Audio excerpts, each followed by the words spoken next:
कि भगवान राम ने रावण को मारा और भगवान कृष्ण ने कंस को मारा, उनकी जो क्षमता थी किया, लेकिन भगवान बुद्ध ने अंगुलीमाल को मारा नहीं।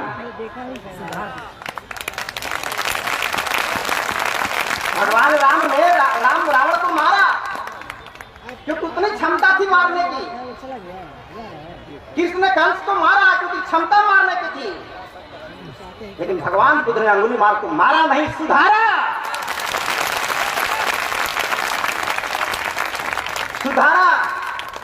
तो सोच लो कि मारने वाले से बचाने वाले का नाम क्या होता है। इसीलिए भगवान दुनिया में चले गए और बाकी मारने वाला यहीं पे रहा। अब उस चित्र को बाइस्कोप पे दिखाने की कोशिश हो रही है। ठीक है, तब निकलिए। गणतंत्र जब मनाया गया तो कोई नहीं पता चला कि कोई त्योहार है, लेकिन बाइस्कोप देख रहे थे कितना बढ़िया से घर बैठे।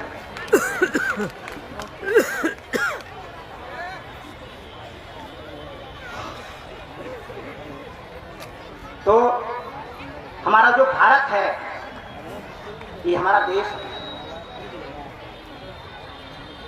लेकिन आज से जान लीजिए हमारा देश जो भारत है, एक्चुअली हमारा देश नहीं है ये। सम्राट अशोक ने जो सोचा था जैसा भारत बनाने की, वो भारत हमारा देश नहीं है। देश के अंग्रेजी होते कंट्री और India is not a country. Bharat एक राष्ट्र है, India is a nation not country. तो देश किसे कहते हैं और नेशन किसे कहते हैं? देश किसे कहते हैं जहां केवल देश एक भौगोलिक विचारधारा है। देश एक दिन में बन सकता है, देश एक दिन बन सकता है, दीवार खड़ी हो गई अलग देश हो, लेकिन राष्ट्र बनाने में सदियां लग जाती हैं। राष्ट्र एक भौगोलिक विचारधारा है, देश एक भौगोलिक विचारधारा है और राष्ट्र एक भावनात्मक विचारधारा है। और जहां विभिन्न मत मतांतर के लोग हैं उसको देश बना नहीं जा सकता। जहां विभिन्न मत मतांतर के लोग हैं, जहां विभिन्न धर्म परंपरा के लोग हैं, उसको देश नहीं बनाया जा सकता। अब देश बनाने की कोशिश जो करेगा तो उस शांत नहीं रख पाएगा समाज। शांत रहने के लिए हमारा देश नेशन है भारत, और नेशन उसे कहते हैं जहां विभिन्न मत मतांतर के लोग रहते हैं और सबको अपने अपने सम्मान और विचार का अधिकार है।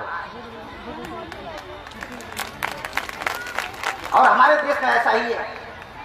इसलिए हमारा भारतवर्ष राष्ट्र और सम्राट अशोक का जो शासन था वो देखने में राजतंत्र का स्वरूप था, देखने में एक राजा का राज्य था, लेकिन वहां की जनता एक नेशन की तरह रह रही थी, एक राष्ट्र की तरह रह रही थी। इसीलिए सम्राट अशोक ने अपने धर्म को किसी पर थोपा नहीं। जब इतनी क्षमता थी, एक आदेश पर सारी दुनिया बुद्धिस्ट हो जाती, बहुत धर्म को स्वीकार कर लेती, लेकिन अशोक ने कभी धर्म थोपा नहीं, निमंत्रण नहीं दिया कि आपको आना है आपको नहीं आना है, किसको उपस्थित होना है किसको उपस्थित नहीं होना है, कौन तय कर रहा है? इसका मतलब धर्म अगर हमारा होता तो शादी में हमको निमंत्रण देने की जरूरत पड़ती।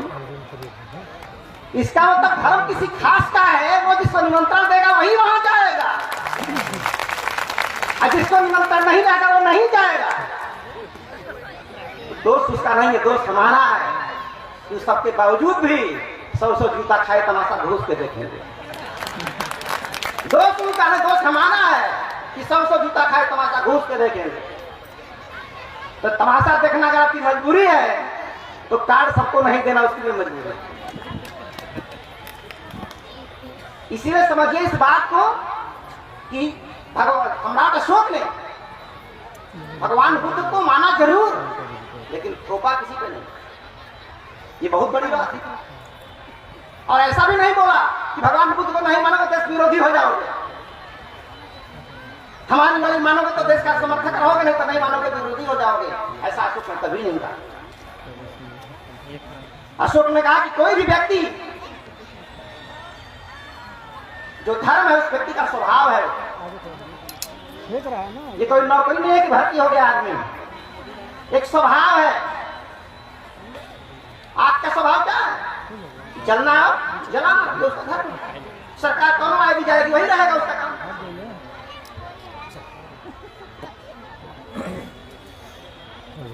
बर्फ का काम है शीतल रहना, और जहां लगे उसे शीतल बनाना। अब उसका स्वभाव है। अब स्वभाव कोई सरकार आएगी जाएगी तभी यही रहेगा। तो सम्राट अशोक ने उस रियल धर्म की चर्चा किया, ना कि संप्रदाय। माँ बाप की सेवा करना चाहिए, कौन धर्म का? आग में पैर पड़ जाए तो निकाल देना चाहिए, कौन धर्म का है? कौन उसमें रखे रहेगा? एक स्वभाव है, और इंसान का भी अपना एक स्वभाव है, और जो उसका स्वभाव है एक्चुअली रियल उसका वही धर्म है। अभी सांप पे पैर पड़ जाए तो आपका पहला एक्शन क्या होगा? हटाना या मारना? हटाना। आपका पहला एक्शन पैर हटाएंगे कि डंडा खोज के मारेंगे? पहले पैर हटाएंगे। किसी जो रियल स्वभाव है या रियल स्वभाव है कि हमको अपने आप को डिफेंस करना है। सांप के लिए क्या करेगा? गोड़ा पड़ते पड़े धपक के पकड़ेगा, बाद में भागेगा। यानी उसका काम है अटैक करना, डिफेंस बाद में करता है। और हम लोग पहले डिफेंस करते हैं, अटैक बाद में करते हैं। ये हमारा धर्म है, हमारा स्वभाव है। और ये स्वभाव हिंदू का भी है, और ये स्वभाव मुसलमान का भी है। अब कोई नहीं कह सकता कि नहीं हम हिंदू हैं, सांप पर गोड़ पड़ो तब वो सही रखे रहो। इस शंकर जी का सवारी है, रखे रहो। ये क्या होगा? ये स्वभाव है, और स्वभाव किसी धर्म का नहीं होता। हर व्यक्ति हर पदार्थ का अपना अपना स्वभाव है, अपना अपना धर्म है। इसलिए हमारे देश का भी कोई एक धर्म नहीं है, और एक धर्म जो है वह राष्ट्र धर्म है,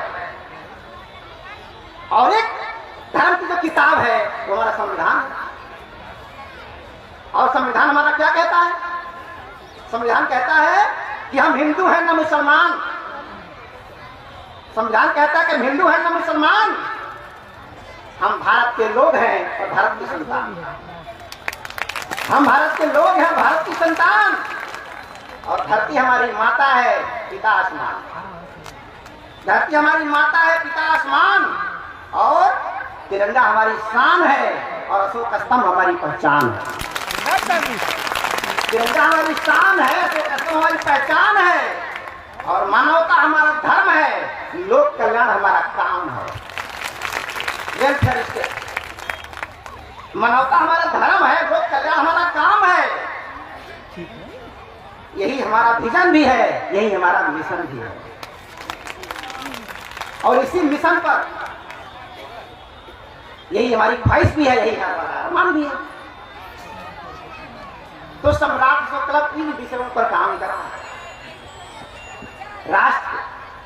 राष्ट्र बना रहा है, और राष्ट्र में किसी एक विचार को थोपा नहीं जा सकता। किसी की संख्या ज्यादा हो तब भी, और किसी की संख्या हो कम तब भी।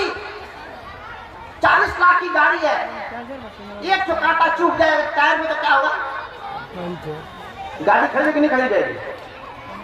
बोले हम देखो कांटा है, तो संख्या तुम्हारी भले ज्यादा है, लेकिन उस एक का भी ध्यान रखना होगा जो तेरी गाड़ी पंचर कर सकता है। उस एक का भी ध्यान रखना होगा जो तेरी गाड़ी पंचर कर सकता है, और 40 लाख की गाड़ी खड़ी हो जाएगी तुरंत।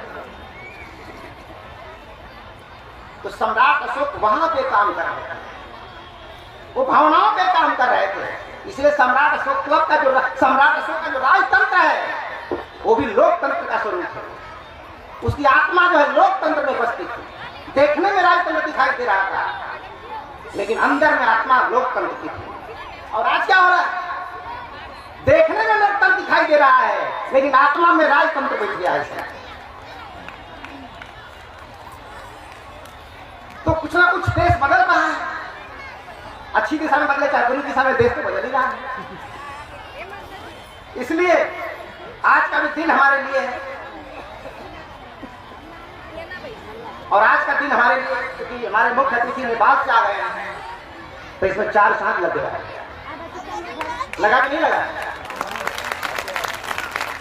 तो ऐसे ही सब होने वाला है। तो हमारा देश, हमारा भारत जो है वो देश नहीं, हमारा भारत राष्ट्र है। और राष्ट्र की जो परिकल्पना करेगा, या जो देश एक अच्छे राष्ट्र की परिकल्पना करेगा, उसका राष्ट्रीय झंडा तिरंगा ही होगा। और जो देश को राष्ट्र की परिकल्पना करेगा, उसके तिरंगे में चक्र ही होगा। क्योंकि चक्र नहीं है, वो तिल्ली नहीं है, साइकिल का पहिया नहीं है, वो भावनाएं हैं। और वो भावनाएं राष्ट्र को निर्माण करने के लिए हैं। लेकिन अफसोस है कि हम चले थे, हम भारत के लोग, भारत बनाने, लेकिन बीच में भारत को भुला कर हिंदुस्तान बनाने में लगे हैं। बोले गुरु तो बतिया कहीं ना, अगर कहीं बात है तो इस देश का नाम क्या है? भारत। हाँ, सब लोग जानते हैं। अपने देश का नाम क्या है? भारत। तो क्या पढ़ाया गया कि इस देश का नाम भारत क्यों पड़ा है? बचपन से स्कूल में क्या पढ़ाते हैं कि भारत नाम क्यों पड़ा? जानते हैं आप लोग ना क्यों पड़ा? एक राजा थे, एक समय की फॉर्मूला है, विदाउट टिकट में चढ़ जाओ, जहां मन करो, जहां पर चढ़ जाओ। एक समय की, इसका मतलब क्या होता है? जैसे कोई विदाउट टिकट चढ़ गया हो ट्रेन में, अब टीटी पूछे कहाँ चढ़े हो? जहर मान लो, कहाँ उतरो? जहर उतारो। अरे टिकट भाई नहीं है तो कहाँ उतारो? जहाँ चढ़ाओ उतार। लेकिन भगवान को तो टिकट है 563 ईसा पूर्व, बाकी लोगों का एक समय की बात है, जहाँ मत उतारा, जहाँ मत चढ़ाओ। लेकिन यहाँ तो स्टेशन तय है कि कहाँ चढ़ना है, कहाँ उतरना है। तो ये क्या है? तो हमारा भारत क्या है? कहा जाता है कि एक समय की इस देश का नाम किसके नाम पे पड़ा? भारत के नाम पे। अच्छी बात है, मुझे अच्छा लगता है। अब भारत स्त्रीलिंग है कि पुल्लिंग है? हाँ, जोर से बोलिए, सुनाई नहीं दे रहा। तो पुल्लिंग है तो भारत बाप होना चाहिए, भारत माता कैसे हो गई? ये धोती वाला साड़ी कैसे पहन लिया? ये धोती वाला ने साड़ी कैसे पहन लिया? जब भारत पुल्लिंग है और दुनिया का हर देश पुल्लिंग है, तो एक तो हमारे देश अकेले स्त्रीलिंग कैसे हो गया? भारत का नक्शा आप जब निकालते हैं तो नीचे का सागर कौन सा सागर है? हिंद महासागर। जोर से बोलिए, हिंद महासागर। लेकिन अभी एक नक्शा हम लोग दे रहे थे, अभी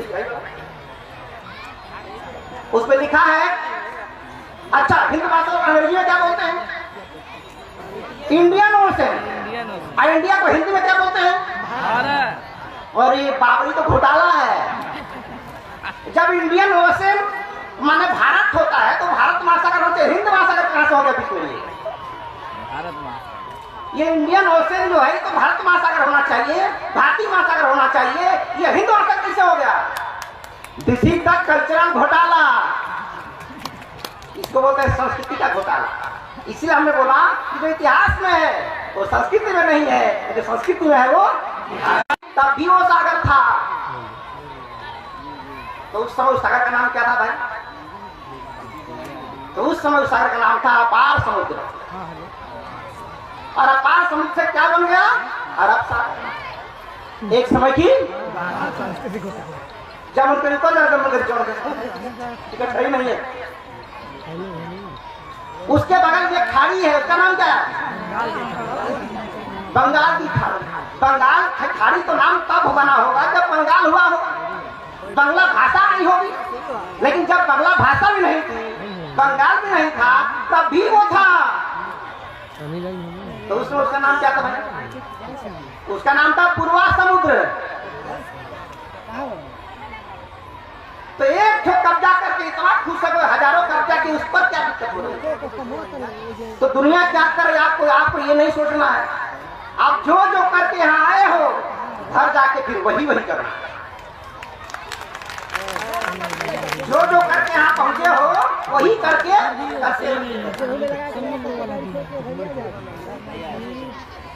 पहिया जो ऐसे घूम रहा था क्लॉकवाइज एंटी क्लॉकवाइज उसको घुमा देना है क्यों फिल्म माना है? क्योंकि हमारा राष्ट्रीय झंडे में क्या है? तो चक्र घूमता है ना, तो किधर से किधर घूमता है? जितना जिसकी सरकार है वो उस तरफ घूमता है, किधर चाहे वो घुमाएगा, जिसकी सरकार आ जाएगी अपने हिसाब से घुमाएगा। लेकिन उस पहिया को घूमना चाहिए संविधान के हिसाब से, उस पहिया के स्वभाव के हिसाब से। तो राष्ट्रीय ध्वज में क्या आ गया? अशोक चक्र है, अशोक चक्र आया और उस चक्र में कितनी तिल्लियां हैं? 23 किसी होती है 24। कंफ्यूजन है क्या? कंफ्यूजन है? नहीं करते क्लियर कर दीजिए, क्लियर कर लीजिए। जो कि आप हिंदू हो तो क्या जानते हो कोई फर्क नहीं पड़ता, मुसलमान होकर क्या जानते हो कोई फर्क नहीं पड़ता, लेकिन भारतीय होने पर क्या क्या जानना चाहिए इस पर फर्क पड़ता है। इसलिए हम भारतीय बन ही नहीं पाए, आज तक बन ही नहीं पाए, और लोग भी रात दिन लगे हुए हैं कि भारतीय बन ही ना पाओ, भारतीय बन ही नहीं पाओ। इससे भारतीय बनने के लिए जो चर्चा होनी चाहिए देश में, उस पर चर्चा नहीं होती। भारतीय बनना है तो चट्टी चढ़ाए पे क्या होना चाहिए? वो नहीं होना चाहिए जो शिलान्यास हो रहा है, अशोक स्तंभ। वो नहीं होना चाहिए जो उद्घाटन हो रहा है, वो नहीं होना चाहिए बाइस्कोप पे दिखाया जा रहा है। भारतीय होने के लिए ऐसा प्रतीक चिन्ह गली गली होना चाहिए जिससे भारतीय बनने की भावना डेवलप हो, और भारतीय बनने की भावना डेवलप तब होगी जब भारत के राष्ट्रीय चिन्हों को जगह जगह बनाया जाए। संप्रदाय का चिन्ह बनेगा तो संप्रदाय खड़ा होगा, राष्ट्र का चिन्ह खड़ा होगा तो राष्ट्र खड़ा होगा। तो आज हमको भी जगह जगह हर चट्टी हर चौराहे पर राष्ट्रीय चिन्हों को बनाने की जरूरत है, और राष्ट्रीय धर्मग्रंथ को घर घर पहुंचाने की जरूरत है। इसलिए ये देखा कि सम्राट अशोक क्यों रिलेटेड, अशोक चक्र ही क्यों राजनीतिक में आ गया? बहुत सारे चक्र इस देश में थे, कोई गर्दन काटने वाला था, कोई उंगली पे नाचने वाला था, तो आखिर उसमें क्या ऐसी खास बात नहीं थी कि राष्ट्रीय ध्वज में आ जाए? और इसमें क्या ऐसी खास बात थी कि राष्ट्रीय ध्वज में आ गया? इसका मतलब संप्रदाय बनाना हो तो वो चक्र चाहिए, राष्ट्र बनाना है तो ये चक्र चाहिए। और जिस देश में विभिन्न मत मतांतर के लोग रहते हैं वहां आप किसी की भावना को ठेस नहीं पहुंचा सकता, लेकिन भावना इस कदर भी ना हो कि ढोंग पखंड में लीन हो जाए, उस पर भी चोट होनी चाहिए। कभी कभी घाव थोड़ा हो जाता है ना, तो लड़का घरवा छूने नहीं देता है, तो क्या करते हैं घरवा? पटाख के चिल्लाते हैं, गालियों देते हैं, लेकिन पटाख के निकाल दिया आदमी अंदर। तो कभी कभी ऐसी जरूरत पड़े तो फिर निकालने के लिए फटकना पड़ेगा कि नहीं पटकना पड़ेगा? तो कभी कभी ऐसा पटकने की कोशिश होती है तो लोग बोलते हैं मेरे आस्था को ठेस पहुंच रही है, तो क्या करना है तुम्हारे आस्था? तो ऐसे तो आज जो ये महोत्सव है, सम्राट अशोक का जो शासन था अशोक चक्र में समाहित था, तो अशोक चक्र में क्या ऐसी खासियत है? और लटिया महोत्सव से क्या हो रहा है?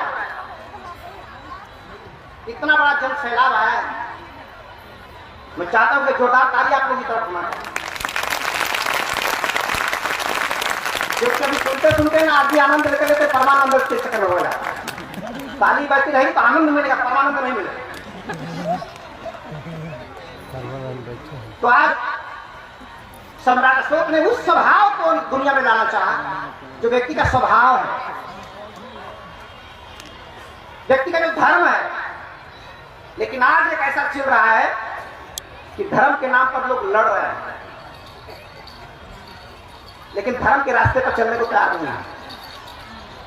सम्राट अशोक ने इसी की कोशिश की कि लोग धर्म के रास्ते पर चलें, क्योंकि आप कितना ज्ञानी हो परिणाम उससे नहीं आएगा। परिणाम तो उससे आएगा कि आप करते क्या। इतने लोग यहां पर आ चुके हैं, ये कथा सुन के आए हैं, आचरण से आए, बदलाव से आए, और यही बदलते बदलते कहां पहुंच गए हम लोग? नेपाल पहुंच गए। ऐसे ही बदलते बदलते वहां पहुंच जाओगे जहां से नहीं सकते। कहां? अमेरिका। इनको अमेरिका सबसे बड़ा देश दिखाई दे रहा है। भारत को क्या बोलते हैं? विश्व गुरु। तो क्या अमेरिका को विश्व गुरु बोलते हैं? तो भारत विश्व गुरु पढ़ के हुआ था कि पढ़ा के? तो जब पढ़ा के हुआ था तो कहां पढ़ाओगे? नालंदा में कि तक्षशिला में? तो आज हमारा बेबाप या कोई बेटा या कोई परिवार तब खुश होता है जब उसका बेटा हार्वर्ड यूनिवर्सिटी में पढ़ता है, कैलिफोर्निया में पढ़ता है, हमारा पिता विदेश में पढ़ता है। अब सोचो कि विदेश में पढ़ने पर इतनी खुशी हो रही है, आप पूरा विदेश से आके पढ़ेगा तो कैसा लगेगा? कैसा लगेगा? तो अमेरिका में कितना दिन पढ़ेंगे तो हम भी शुरू हो जाएंगे। जितना दिन पढ़ेंगे उतना दिन विश्व चेला हो जाएंगे, विश्व चेला बनेंगे। दुनिया के देशों में जाके पढ़ पढ़ के विश्व चेला बनेंगे, और दुनिया को बुला बुला के पढ़ाओगे तो विश्व गुरु बनेंगे। स्वयं कहाँ पढ़ने गया था? स्कूल कहाँ पढ़ने गया था? प्रेमचंद कहाँ पढ़ने गया था? आज कहाँ पढ़ा? आज यहाँ के लोग बाहर जा रहे हैं पढ़ने के लिए। तो हमको इस सम्राट अशोक का इतिहास है, ये कोई किताबी पढ़ना नहीं है। लेकिन आज तक सम्राट अशोक को जो पढ़ा गया हमारे देश में, वो जनरल नॉलेज की सामग्री समझकर पढ़ा गया। सामान्य ज्ञान परीक्षा में पीसीएस का एग्जाम होगा, आईएएस की परीक्षा होगी, उसमें पूछा जाएगा अशोक के ऊपर, इसलिए हमको याद करना है सब प्रश्न उत्तर। तो सम्राट अशोक को अब तक देश में जनरल नॉलेज की सामग्री समझकर पढ़ा गया। ये सोच के पढ़ा विभिन्न धर्म संप्रदायों वाले देश का समाधान है अशोक। लेकिन किसी न किसी ने तो पढ़ा होगा पक्का, क्योंकि अगर किसी ने नहीं पढ़ा होता तो राष्ट्रीय ध्वज में चक्र आया कैसे होता? और भारतीय संविधान में हम भारत के लोग कैसे आता? किसी न किसी ने पढ़ा होगा। तो आज इस अवसर पर परम पूज्य बाबा साहब अम्बेडकर का नमन करता हूं, जिनकी वजह से वो आंख मिली, वो लफ्ज मिला, इसकी वजह से वो अधिकार मिले कि आज हम भी खड़ा होकर बोल पा रहे हैं।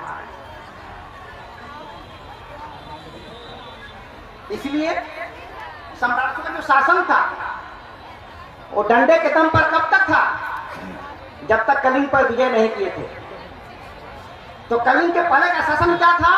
डंडे के दम पर, और उसके बाद का शासन था फंडे के दम पर। फंडा मन खाट विचार।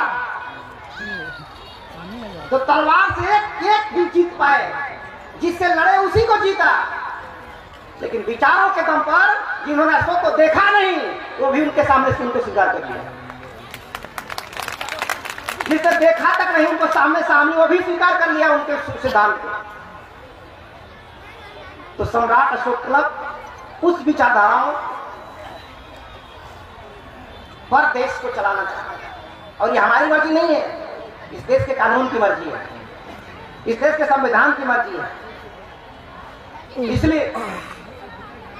इसलिए दो चीजें थी हमारे देश में, तलवार, ज्ञान और निष्ठा। सम्राट अशोक ने क्या रख दिया था? बहुत सारे लोग आरोप लगाते हैं कि अशोक ने तलवार रख दिया तो हम क्या बन गए? कायर बन गए। तो ये बताइए कि अशोक के शासनकाल में देश गुलाम हुआ, उसके बाद बहादुर राज चलाए तब गुलाम हुआ। बहादुर आए तब गुलाम हुआ। तो तलवार वाले बहादुर ने निकल गए, देश गुलाम बना दिए। तो तलवार और ज्ञान दोनों एक पावर है। और तलवार और ज्ञान में जब जब लड़ाई होती है तो हमेशा तलवार हारता है और ज्ञान जीतता है। और पूरी दुनिया आपके पास आएगी तलवार की ताकत से नहीं, ज्ञान की ताकत से। और ज्ञान की ताकत की वजह से भारत को क्या बोलते हैं? विश्व गुरु। तलवार की ताकत से नहीं बोलते। हाँ, तलवार की ताकत कब तक अच्छी लगती है? जब तक हम काट रहे होते हैं, मजा आता है। और जब हम कटाएंगे तो बहुत खराब चीज है।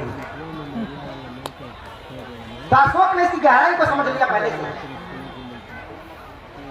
इससे लाखों लोग मारे गए, लाखों लोग काटे गए, तो समझ गए कि इससे दुनिया अपना नहीं बन सकती। इसे कहा जाता है कि दुनिया में देश जीते हो, मगर हमने तो दिलों को जीता, हमने तो दिलों को जीता है। तो तलवार से जीतने वाला सम्राट होता है और विचारों को जीतने वाला महान होता है। आजाद रहो चाहे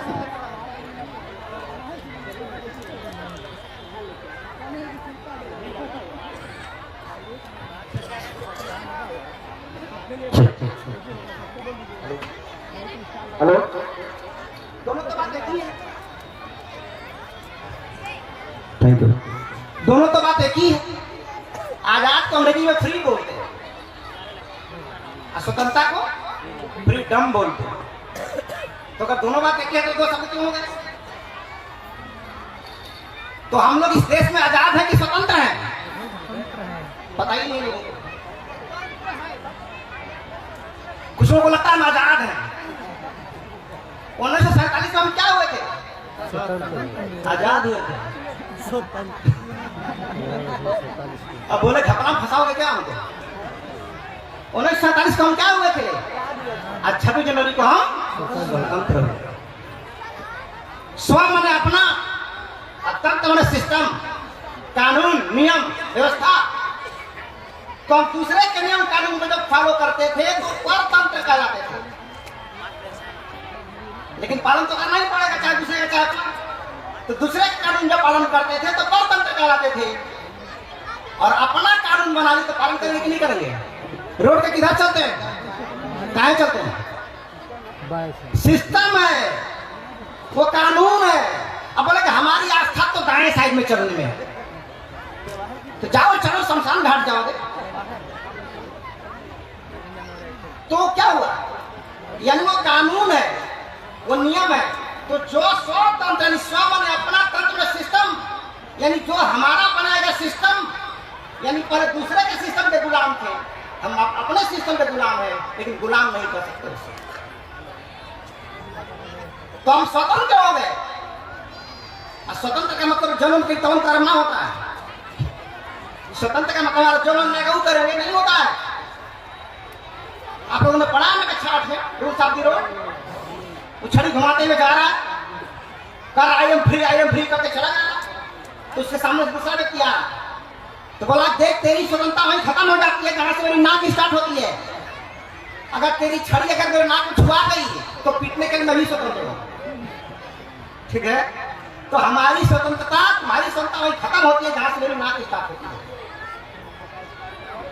यानी हम किसी की आजादी में अगर बाधा पहुंचा रहे हैं तो आजाद हैं, और किसी की आजादी का ख्याल रख रहे हैं तो हम स्वतंत्र हैं।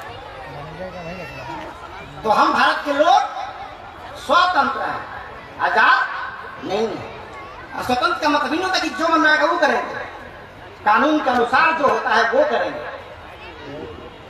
इसी बात को भगवान बुद्ध ने कह दिया। भगवान बुद्ध ने क्या कहा?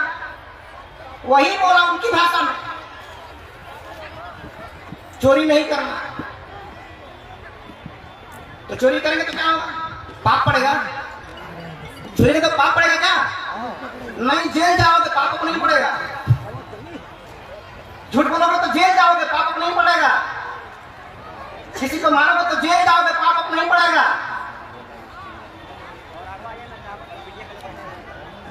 तो हमारा वही उसी तरह का संविधान बन गया। तो हम लोगों ने अशोक चक्र स्वीकार किया राष्ट्रीय ध्वज में। इसका मतलब पहिया नहीं है, वो प्रतीक चिन्ह है जिसकी वजह से कुछ भावनाएं हमारे बीच में जाती हैं। अब वो भावनाओं की समझ अगर हमारे पास नहीं है तो अशोक चक्र रहे तो भी कोई फर्क नहीं पड़ता, और चला जाए तो भी फर्क नहीं पड़ता। तो इसलिए सम्राट अशोक ने ज्ञान, तलवार और निष्ठा, तो तलवार को सम्राट अशोक ने अकेले रखा था, सेना नहीं रखा था, सेना ने नहीं रखा था। लेकिन उस तलवार के बदले क्या पैदा किया? उस तलवार के बदले पैदा किया ज्ञान और निष्ठा, ज्ञान और निष्ठा। और आदमी अपने रोजी रोटी के लिए जान नहीं देता है, अपने व्यापार के लिए जान नहीं देता है, अपनी निष्ठा के लिए जान दे देता है। तो ज्ञान के माध्यम, ज्ञान कैसे दिया समाज को? पत्थरों पर शिलालेख लिखवाए, स्तंभ बनवाए, उस पर भी लिखवाए। लेकिन बहुत सारे ऐसे स्तंभ अशोक ने बनवाए जिसके कुछ लेख लिखवा नहीं पाया गया। लेख विहीन स्तंभ था। उसी लेख विहीन स्तंभों में से लटिया का स्तंभ जिसका कोई लेख नहीं है। और इसके अलावा बहुत सारे स्तंभ अशोक के हैं जो सादा पन्ना देखे तो बहुत राजाओं ने अपना चिट्ठी उस पर लिख दिया और लिख के बोला कि मेरा स्तंभ है। तो लिखवाने का इतिहास तो है, लेकिन स्तंभ बनवाए कब, इसका इतिहास नहीं है। और अशोक का बनवाने का भी इतिहास है, लिखवाने का भी इतिहास है, और कहां से खोद के लाते थे चुनार से, उसका भी इतिहास है। अब कोई व्यक्ति बड़ा दावा करता है कि बड़ा प्राचीन काल से हम लोग आए हैं, तरह तरह के अकाल्पनिक देवी देवताओं की चर्चा होती है। कौन बात झूठ है कैसे पता चले? झूठ कैसे पता? जैसे मैं बोलूं कि मेरे बैग में 1 लीटर कपड़ा है, 1 लीटर कपड़ा है, झूठ बोल रहा हूं कि सही? कैसे जानेंगे? मेरा बैग चेक किए क्या? मेरे बैग में 1 लीटर कपड़ा है, मैंने बोला तो मैं झूठ बोल रहा हूं कि सही? कपड़ा में झूठ कैसे पकड़ लिए? मेरा बैग चेक किए? कपड़ा लीटर में नहीं मीटर में नापा जाता है, इसलिए आपने मुझे पकड़ लिया कि मैं झूठ बोल रहा हूं। अब किसी व्यक्ति को लीटर मीटर का पता ना हो तब क्या होगा? कोई व्यक्ति ना लीटर जानता है ना मीटर जानता है, और उसको बोलेंगे कि 1 लीटर कपड़ा है, हाँ 10 का अच्छा आदमी है, सही है ना बोल रहे होंगे, क्योंकि एक समय की सही है ना बोल रहा है, इतना महान आदमी झूठ कैसे बोलेगा? ये तो पता तब चलेगा जब लीटर मीटर का ज्ञान हो जाएगा, तब पता चलेगा। आज जब लीटर का ज्ञान होगा बोलोगे अरे भाई तो कपड़ा है, तो बुढ़वा क्या बोलेंगे? हमारे आगे तो पैदा के ढेर चलाक हो गया हमारे, एक तो वो बात विश्वास आ जाएगा। तो आपको ये जानने की जरूरत है क्या सही है क्या गलत है। तो बहुत सारे ऐसे लेख अशोक नहीं निकल पाए स्तंभों पर जो खाली रह गया, और खाली पन्ना देख के बहुत सारे राजाओं ने इसका फायदा उठाया और अपना लेख लिखवा के अपना विजय स्तंभ बना लिया। और गाजीपुर जिला भी इसका अछूता नहीं रहा, गाजीपुर भी इसका शिकार हुआ। ये तो कहिए कि सम्राट अशोक को सादा पन्ना वाला हाथ लग गया। तो आज उस स्तंभ की वजह है कि आज इतना 1 लाख लोग यहाँ उपस्थित हैं।